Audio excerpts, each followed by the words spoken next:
Hey guys, it's Mikexingchen. Hope you're doing awesome and welcome to October's edition of me commenting on all your awesome comments. So let's get started with the Urban Legends video. First comment is from Rex Nuwell, who says, "Why did you have to tell the story of the White Death? Now we're all doomed." You know what? Yeah, I'm kind of devious like that. I like to push the limits and see what is true and what's not. I like to go into the bathroom at night, turn off all the lights, and say Bloody Mary to the mirror 13 times. No, actually, I'm terrified of all that stuff I just mentioned, and that was a dumb idea, and I will never do it again. Maybe. Until I find some other story. Also, it's the whole concept of safety in numbers, right? Like, okay, she could maybe go to one or two people's house and kill them, but come on, like 100,000 people, she can't do that. Is what I was hoping for, and I was correct. Luckily, otherwise we all be dead. Next, Marv Cohan says, the cow head story is very moving. That's funny. That's good. I didn't think of that. That's you know what my favorite joke is? One of my favorite jokes. I'm gonna tell you guys right now. Okay. Knock, knock. I'm assuming you guys are actually going to respond. So if you're in front of the computer or the phone, whatever, say this joke with me. Not with me, but like respond to the knock, knock joke. So knock, knock. Interrupting cow. Moo! Okay. All right, okay, that's dumb. I like it though. Viking Bucknam says, I know those words hanging on a Friday night at Walmart. I remember you saying you went to Truman State University in Kirksville. That's in Missouri. In case you guys don't know, of course you didn't. Nobody knows where Kirksville is. And that's where I live. And yeah, Walmart is literally a place people go to hang out. So you feel my pain, my friend. Marie NYC says, your folklore stories are so entertaining. Love the creepiness of them. Happy Halloween, stay safe. Thank you so much, Marie. You stay safe as well. I also really love folklores. I love urban legends. They're so creepy. I think they're even creepier than a lot of the, the traditional ghost stories that's been passed down for hundreds of years. Because a lot of times these happen in urban settings. A lot of times these happen in like modern times. So I think that's what makes them uber creepy. Schmitz Gami S says games. Okay, I'm stupid. Schmidt games. Anyway, yeah, reading Cowhead right now. Why? Why would you do that? Why would anyone read that story? I mean, people have been sending me summaries, and honestly, I looked it up myself when I was researching this, and yeah, I could find only like the bits and pieces of it. It didn't seem that scary, but maybe that's why it did destroy the whole thing, because if you did read the whole thing, that would be the death of you. IPRRDM says, how does one hang out at Walmart?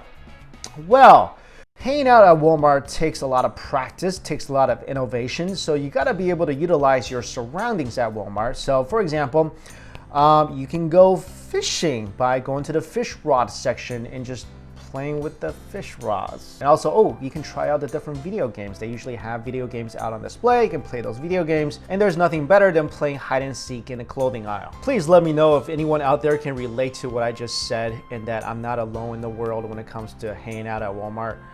Ariella Jasmine says, my daughter and I adore your videos. Thank you so much, and hopefully your daughter wasn't scared by this urban legend video so much. I don't know how young she is, but hopefully she wasn't too terrified. I try to make it not as creepy as I can with the animation drawings. Ingrid Ronglund says, Mike, what are you doing now the White Death has so much work to do? Exactly. You know, I figure she couldn't go to all our houses and knock on our doors. Can anybody out there who's really good at this stuff, can you calculate how long it would take her to go to like 100,000 people's homes and knock on the door 7 times and, pull out our hairs, knock out our teeth, pull out our hearts? I mean, that's some surgical stuff. I don't think she has the time or the energy to do that. Also, let me know if anyone got a knock on their door and what they saw outside was this exhausted looking girl, and she's all sweating, probably wishing that she could visit herself to take herself out of this misery. Next, we are moving on to the robots video about the different types of terrifying robots that we're creating right now to eliminate us in the future.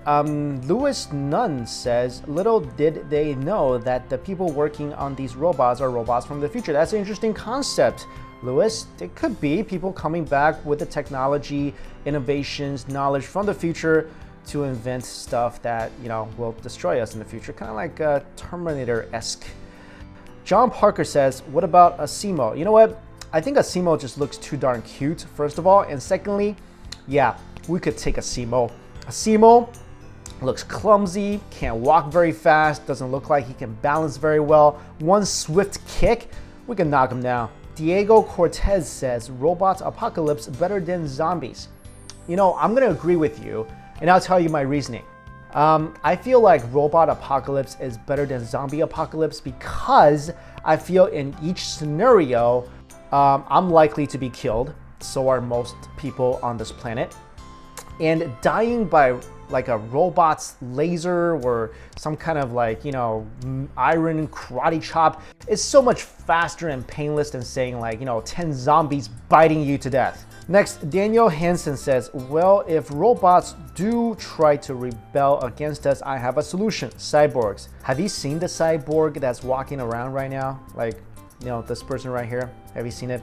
I don't think that's going to be much use against the robot. Hunter Zelda Murray says, I love you because of your Supernatural poster. I saw that a lot of people commented on my Supernatural poster. Supernatural is by far one of my favorite shows, but let me know, guys, if you agree with me or not. They maybe should have ended it when they defeated Lucifer.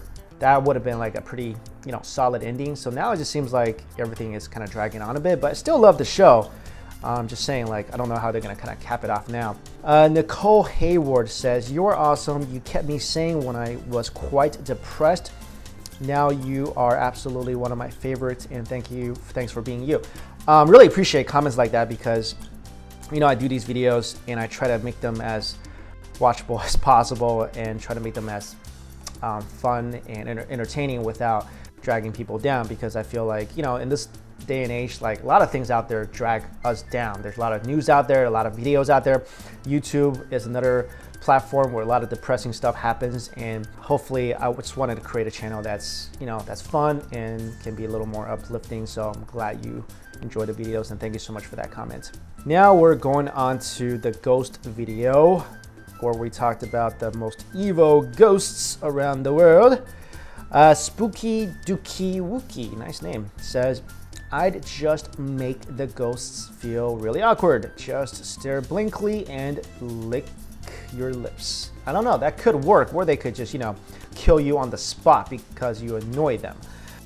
Next, Pepper Spray says, Mike, how often does research for your videos give you nightmares? Often, quite often. I'm researching a video right now about all the crazy, insane games that we play that we shouldn't be playing, like, you know, with the Ouija board and the Bloody Marys and all this other stuff. And yeah, a lot of this stuff is pretty creepy. Like, I think I was creeped out the most when I did the video about the creepiest things that kids say when they were, you know, they seemed like they were remembering past lives or seeing imaginary people that weren't there.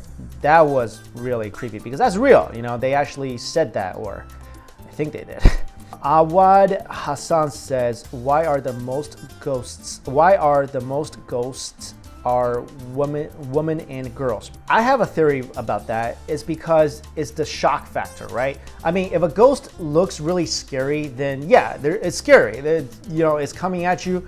It's scary. You're gonna run away and you're gonna know that nothing good can happen by meeting someone like that. But if someone is walking towards you and they look like this beautiful girl or this little girl, and that seems pretty harmless, you know, until they kill you. Renee Richardson says, make more videos or I will be one of those ghosts and kill you. Well, how are you gonna watch a video if you're a ghost? Unless, I mean, do ghosts still enjoy, you know, mortal realm stuff like YouTube videos? I don't know. I mean, somebody please tell me if you are a ghost. Pyro Fusion says, Pepsi are actually bringing that bottle to the shelf. I hope that's true. I don't know if that's actually the case. I didn't research this. But you know that Pepsi bottle they showed in Back to the Future 2? I hope they're bringing it.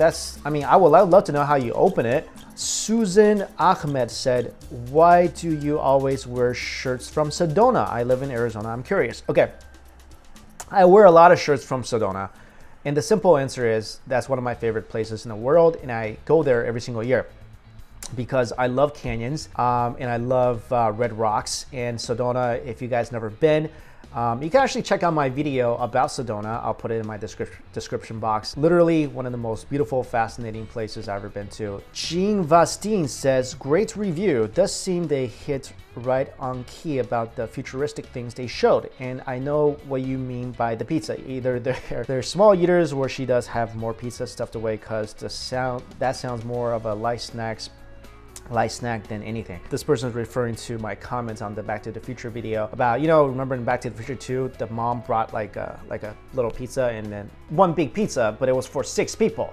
So the 2 kids, Marty, his wife, and the grandparents. So like 6 people, 1 pizza, like how does that happen? Each person gets a slice. And there was also, if you remember, it was split between vegetarian and meat. What if I wanted like both? I couldn't even have that. From the ghost city that's been floating around China video, a dot from the future said, what happened to that guy in the haunted lighthouse? Okay, that's really has nothing to do with the floating city video, but I'll give you an answer to that. The short answer is he died. No one's reported on him, so I have no idea if he's done this or he's still alive, but I'm assuming he died because no one can taunt a haunted place like that and survive. Neat is Leet says that's where the Bearstein books are. That's really, you know, it could be something from another dimension. My only problem, like I said in that video, that was the only video, and there's like, I think one person that commented there's other videos floating around. I have yet to see that. There's also a comment that says the same structure was spotted in the UK and other places. I did see those pictures, but they weren't as detailed as the one taken over, well, supposedly the one taken over China. And I am gonna do another video for you guys. This is something I really have a passion for, because I do believe that a lot of times what we're seeing, what we call a mirage, is really not a mirage. It's actually maybe something solid that we're seeing maybe from another dimension. And there's a lot of cases like that happening around the world throughout history. So I'm gonna bring some of those examples to you guys. Again, I wanna thank you all so much for commenting and supporting these videos. That really means a lot to me. One other thing I wanna tell you guys about, if you're interested in Chinese culture or Chinese history at all, check out my description box. On the bottom, I always put like this website called like what I call the best show on earth. It's a show called Shenyang Performing Arts. They have a new show every single year that tour around the world. And the new season, I think, is starting soon. And it's a performance group that travels around the world, basically talking about different myths and legends from China and a lot of cultural heritage. So if you're interested in that type of stuff, check out their website. It's a great show. Definitely go watch it. And I'm not being sponsored by them. They're not paying me anything to say this. I really do just enjoy the show so much. So I wanted to let you guys know. And if you haven't seen it already, go check out my food channel. If you like food, who doesn't like food? Go check it out. It's really, I don't know, I think it's fun. So go watch me pig out on random spots around the country. Thank you so much for watching, everybody. I'll see you later.